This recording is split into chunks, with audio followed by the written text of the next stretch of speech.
السلام عليكم ورحمة الله وبركاته. متابعينا الكرام، مرحبا بكم من جديد.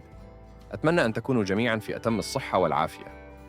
كما عودتكم دائما، اليوم عندنا فيديو جديد مليء بالأخبار الهامة عن المنتخب المغربي، بداية من المنتخب الأول وصولا إلى المنتخب الوطني لأقل من 20 سنة، بالإضافة إلى بعض الأخبار الأخرى.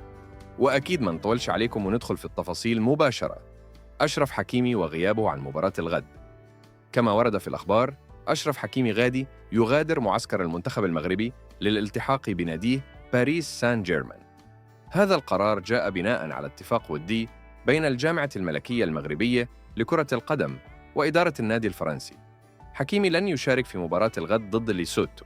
بالنسبة لي، في رأيي الشخصي، المدرب وليد الركراكي خايف على حكيمي لأنه لاعب أساسي في الفريق، وبحكم الأهمية الكبيرة للمباراة القادمة في دوري أبطال أوروبا ضد بايرن ميونخ، ركراكي قرر إعفاءه من هذه المباراة بهدف الحفاظ على لياقته البدنية، خصوصاً أن المباراة ضد بايرن تعتبر مصيرية لباريس سان جيرمان.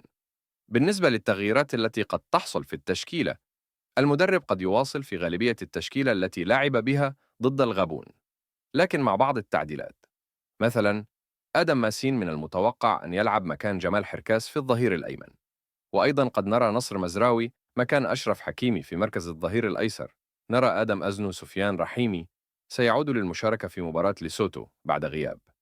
من المتوقع أن يظل المدرب وليد الركراكي محافظاً على نفس التشكيلة التي لعب بها ضد الغابون، لكنه قد يجري بعض التعديلات الطفيفة، مثلاً إقحام سفيان رحيمي في مكان أيوب الكعبي، وقد يلعب رحيمي كجناح وهمي كما فعلنا في التوقف الدولي السابق. أخبار المنتخب الوطني لأقل من 20 سنة.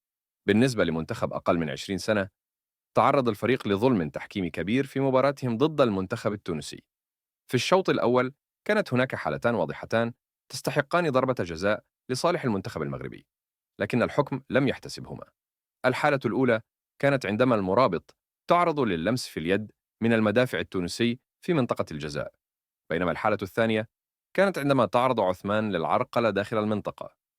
رغم ذلك، المنتخب الوطني تمكن من العودة في الشوط الثاني وحقق الفوز 2-1، قبل أن يدرك معاد الضحاك التعادل للمغرب بتسديدة قوية في الدقيقة 49، وأحرز رضا العلوي هدف الفوز في الدقيقة 71 ليحسم اللقاء لصالح المنتخب المغربي في النهاية. كما ذكرنا، المدرب وليد الركراكي يركز على تثبيت التشكيلة الأساسية والتحضير الجيد لكأس الأمم الأفريقية القادمة. هناك الكثير من الخيارات المتاحة له، وهو بحاجة إلى استغلال هذه الفترة بشكل جيد لإيجاد التناغم بين اللاعبين وتقوية بعض المراكز، خصوصاً في الدفاع.